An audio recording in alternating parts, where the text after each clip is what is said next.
Hi, so this is going to be quite the video, and that's because I don't really have a script or a really good plan of what exactly I'm going to cover in this video. And that's because I really want to talk about slumps today.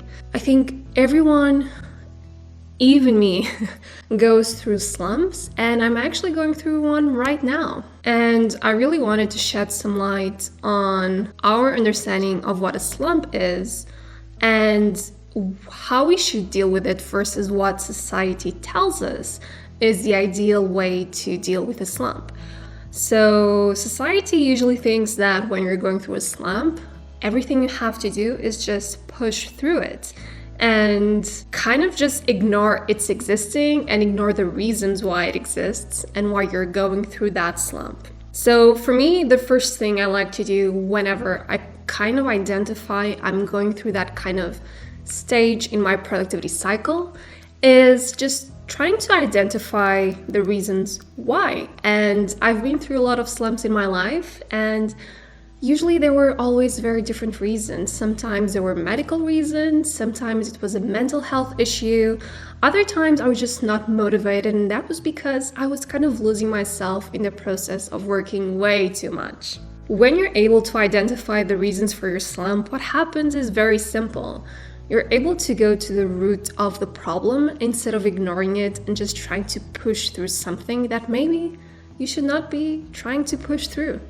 Besides that, I really think it's important to realize that slumps are natural.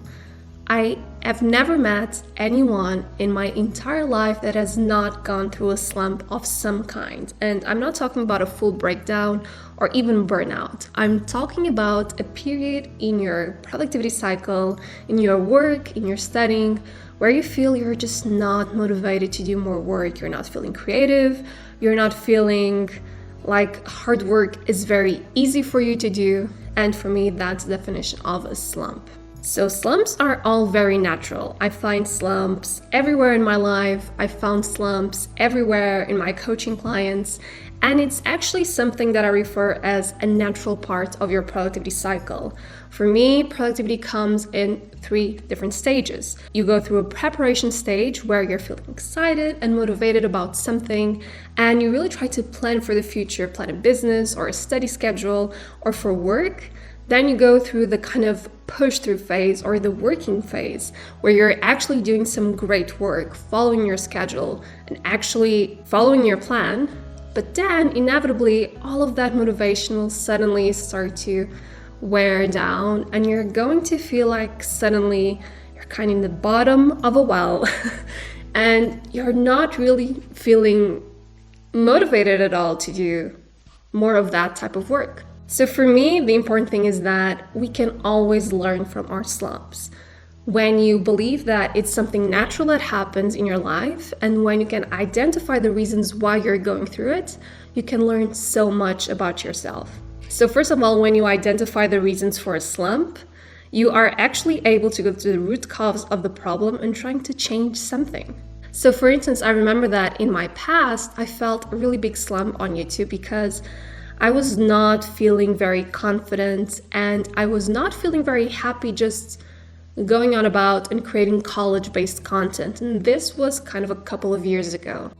And when I went through a slump of creativity and productivity with my channel, I realized that one of the main issues was that I was not talking about something that I wanted to talk about.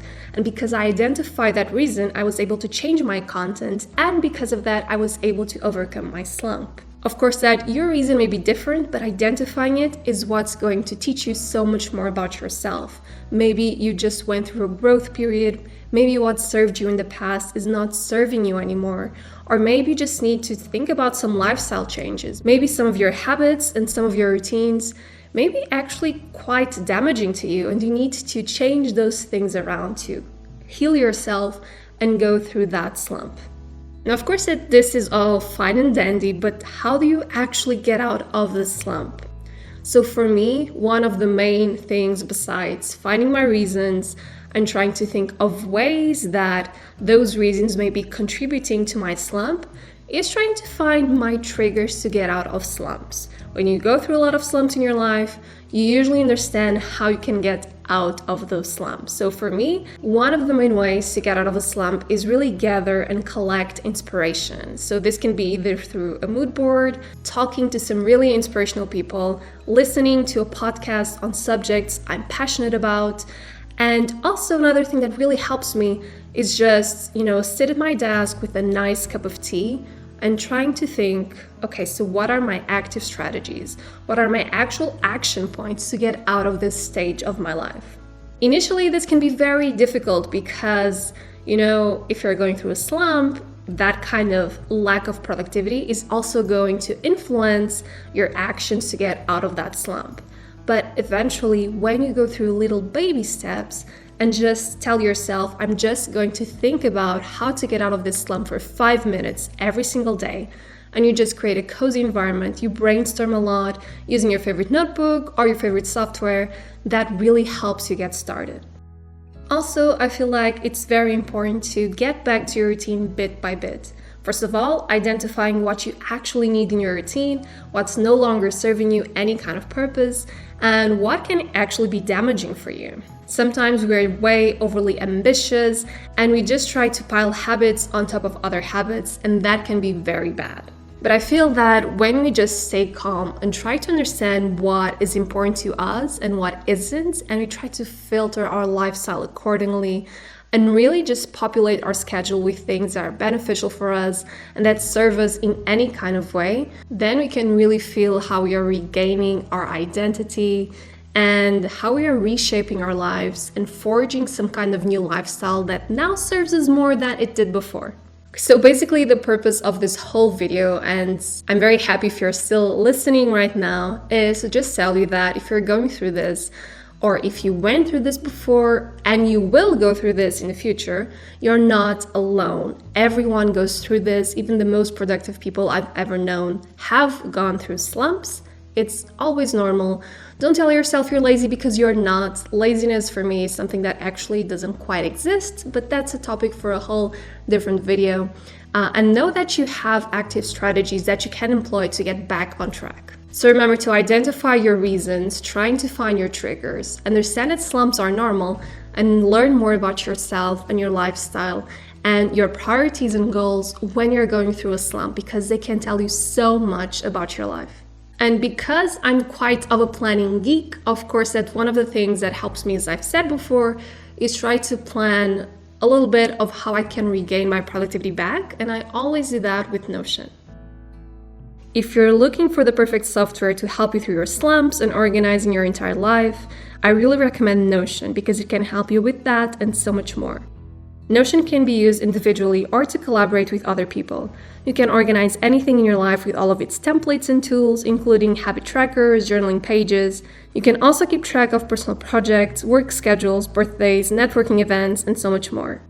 You can use and explore Notion anytime you want and for as long as you like, because their personal plan is literally free with absolutely no restrictions. It's the best investment you can make, and it doesn't cost a cent.